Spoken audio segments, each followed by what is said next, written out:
Idol, ito po mga idol ay decision ko po na ipasuot sa kanya para matanggal po yung ano sa kanyang katawan mga idol, yung kasamaan na binigay ng commander niya mga idol. Masakit ito mga idol, gagawin namin pero kaya naman yung tiisin ito dahil tatanggalin lang namin yung nilagay sa kanyang katawan gamit ang agimat na binigay ni tatay ko. Yan mga idol, si Jinky na po yung papalagayin ko. Init pala po ito bro. Mainit yan. Ayan. Baka mamamatay ako yan. Hindi, tiisin mo yan. Ano yan? Ah! Ah! Ah! Tiisin mo lang yan. Ah! Ah! Nice talaga bro. Ah! Lagyan talaga ng ano. Ah! Tanggalan mo. Gaya ng kung saan nilagay ang mga poison para hindi maapak ng mga kasamahan ko. Kapon mo. Nagsasalita na nga ako. Brad, relax lang Brad. Patayin niyo lang ako. Yung Baka condition niya kung na... magsasabi ako ng totoo. Yung may condition siya Brad na tutulong siya sa atin. Pero ang gusto niya, ilayo muna daw natin yung pamilya niya. Dahil natunto ng mga commander yung bahay niya. Alam bahay niya ng yung... pamilya niya. Oo. Kaya ang gusto natin, ang gusto kong gawin, gusto natin tong baguhin to Brad. Diba po baguhin natin ano. Oo. Pero Dapat yung pamilya niyang ano natin, yun lang. Pwede naman siyang mag ano ba? guide lang sa muna. Guide lang muna. Guide muna bago. Nandito pa tayo sa Sabay. bundok Brad. Sabay Hindi ka pa sa namin pagbaba magawa. namin. Hindi pa namin magawa yung gusto mo na ilipat namin yung pamilya mo para hindi maagrabyado. Oo. May trabaho naman dun sa ano, baba. Bakit naman Dito mo pinili mong malaki ba sahod nyo dito? Sa totoo lang, hindi ko alam kung ganito ang magiging trabaho ko. Kasi sana sumipat ka? na-recruit lang ako. Malagyan na isa lagi Brad. Malagyan na lisod. Once nga na mo recruit sa inyo nga dili inyo kaila. Sa susunod. Ay mo. Ayan lang. Tando lang mo. Pero ayan mo sikot. Kung inyong Gusto mo magkakamabuhay mo mga pamilya? Oo, kahit mamatay ako, buhayin niyo lang yung pamilya ko. Ituturo ko lahat ng daan. At yung mga nagaya ng prison kung saan nyo makikita rin si Commander Kilaw. Ituturo ko sa inyo lahat. Basta yung pamilya ko. kailangan namin isip yung pamilya mo. Kumain ka na ba? Hindi pa. Dahil may isang target pa kami. Sino ba ang target nyo? Maglalagay kami ng mga poison pa. Pero alam mo kung saan lagay ang mga poison? Oo, alam ko. Meron na ba kayo nalagay dito? Meron na. Saan banda? Hindi ko maturo. Nakatalo yung kamay ko. Bibig mo lang ituro mo o rolo. Dahil sa may bandang kaliwa. Tignan ko po. Ya, ano? Buti na lang hindi mo nahawakan yung isang kahoy dyan. Pag nahawakan mo yun, lahat ng gamot nun, kakatag yun. Maghihiwalay ang poison nun. Tsaka kayo mahihilo. Kapon siguro Brad may nahawakan tayo ba kaya Ayun sa kahoy. oh, dahil naamoy ko ba parang iba, parang sumasakit. Yung mga may litra na ano? Oh, Ano yun? kahoy. Kahoy, ano yun? Yun yung ano, kailangan yung malaman. Dahil pag may mga guhit yung mga kahoy, kulang na ang mga armas at saka bandido yun. Ulang dito tao dito kita Brad, bantog ra lang butangan din nga to right? Pag may ganun, kailangan lagyan at lagdagan ng mga tauhan. At saka yung mga armas. Yun pala yung ibig sabihin. Yan mga idolo, nasagot na po nyo ng nakita namin kapon sa puno ng kahoy kung ano yung ibig sabihin. Pero ngayon lang namin nalaman mga idol, sa kanya pagaling, sa kanyang bibig dahil kulang po daw ng tauhan tsaka yung mga baril, yung area na yun kaya pinahigpitan nila na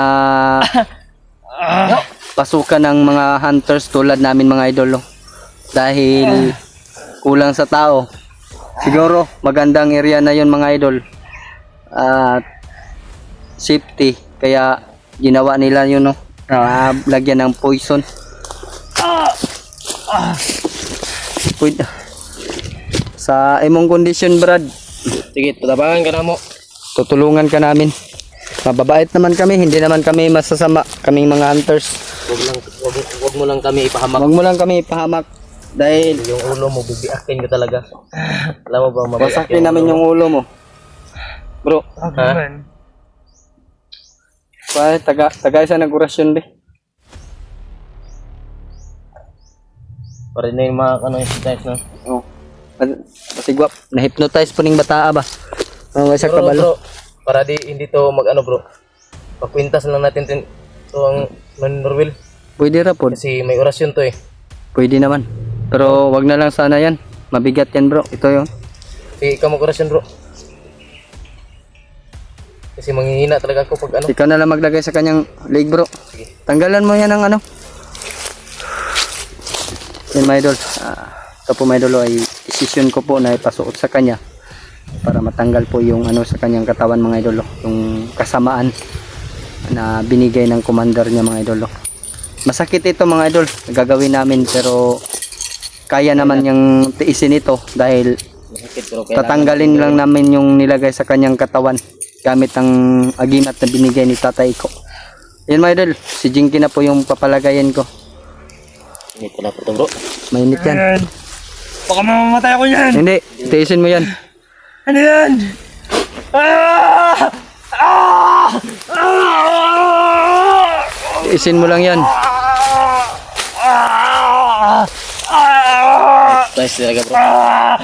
Lagyan talaga ng ano. Ah! Tanggalan mo ang tali sa kamay, Brad. Maayos na yan. Saka mamaya pahingain mo natin yan. Naawa talaga ako sa ganitong sitwasyon, mga idol. Sandig, Brad. Paplastara. Yan, mga idol. May pamilya pa din to. May pamilya naman siya na kailangan namin isipin ni Brad Jinky. Nagbagong buhay siya. Hindi dahil niya alam kung anong klaseng trabaho na pasukan niya. Dahil nirecruit lang po daw siya, mga idol. Kaya sa susunod, Kala kung daw sino niya man pa yung maganda. merong mag-recruit sa inyo, sino po yung nakapanood nito, sana po ay listen learn na lang po, no? Sana mapanood nyo ito. Kung merong mag-recruit sa inyo ay sana maalala nyo yung mga video namin na nakita nyo, no? Wag po tayong basta-basta magtiwala sa hindi po natin kakilala. Yun po yung tama, mga idol, no? Dapat isipin po muna natin kung ano po yung tama. Huwag tayong padalos-dalos sa pagdesisyon dahil hindi natin alam yung kinabukasan natin pag padalos-dalos tayo, no? Kaya i-plaster to yung kwintas, Brad. Ano kayang pangalan nito? Hindi ko pa natanong. Mamaya tatanungin ko ito, mga idol. Parang mabait naman po siya, mga idol, dahil naisip pa naman niya yung pamilya niya. Salamat sa Diyos na meron naman tayong nagbagong buhay.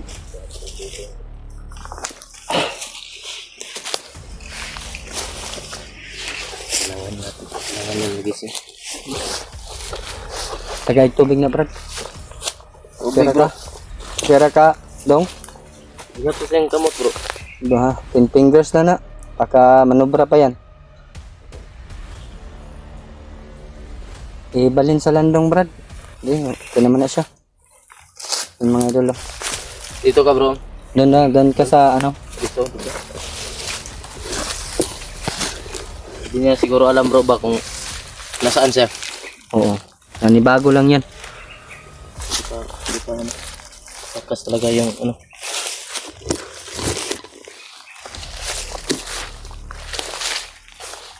Tara ka, bro.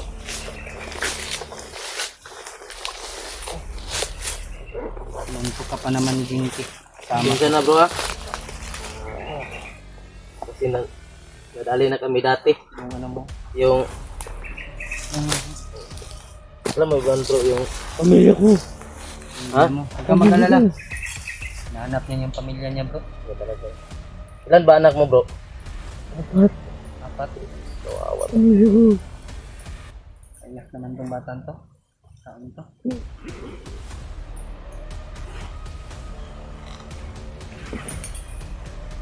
kang mag-alala. Tulungan namin yung pamilya mo na Yung pangako namin sa iyo, tuparin namin. at tutuparin mo din yung pangako mo sa amin na Oo. tutulong ka. Hawak ng commander yung pamilya ko. Ha? Hawak ng commander. Alam nila ang bahay namin.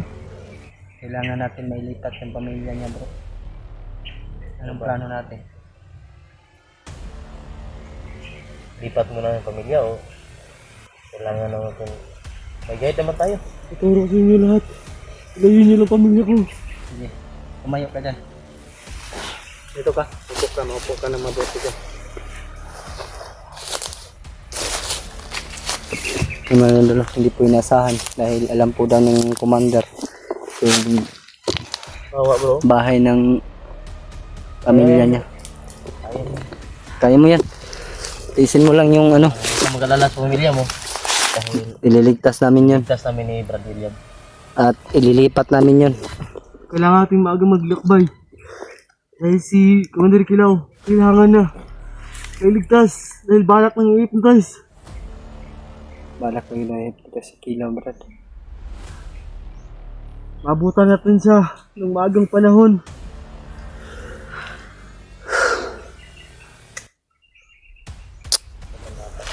Kung bahala sa daanan nyo. Alam ko lahat ng nilagay dyan. Mga daanan. Apat yung pamilya niya, apat yung anak niya bro. Baka mapahamak pa yung anak niya. Hindi tayo papayag na mapahamak dun. Kailangan natin kailangan talaga natin safety muna. Talaga bro, mabait naman to bro. Mabait naman siya. Ano ba ang pangalan mo, Brad? Yun, pangalan pa. Ha? Anong pangalan mo? Umupo ka ng maayos. Huwag kang magano. Anong pangalan mo? Kevin. Kevin? Kevin Durant? Kevin Love. Kevin. Kevin daw yung pangalan. Magandang pangalan niya, Brad. Siguro Maganda to. gwapo. Gwapo dahil. Gwapo. Hindi maganda. Babae yung maganda. Diba? Ka mag-alala, pag makababa tayo dito, ay kukunin natin yung pamilya mo. Ha? Huwag kang Maraming mag-alala. salamat sa inyo. Oo. Ano ba pangalan nyo? Ako si, tawagan lang ko Kuya William at si Lolo Jinky. Lolo Jinky, Kuya Jinky mo. Kuya William, Kuya Jinky. Ilang taon ka na ba bro? Salamat. 28. 28? Mas matanda siya sa akin. Tawagan na akong bro, Jinky. Bro, Jinky. Ako, Kuya William lang. Tawagan lang ko Kuya William. Kay Lolo William. sa 62 anyos naman ko.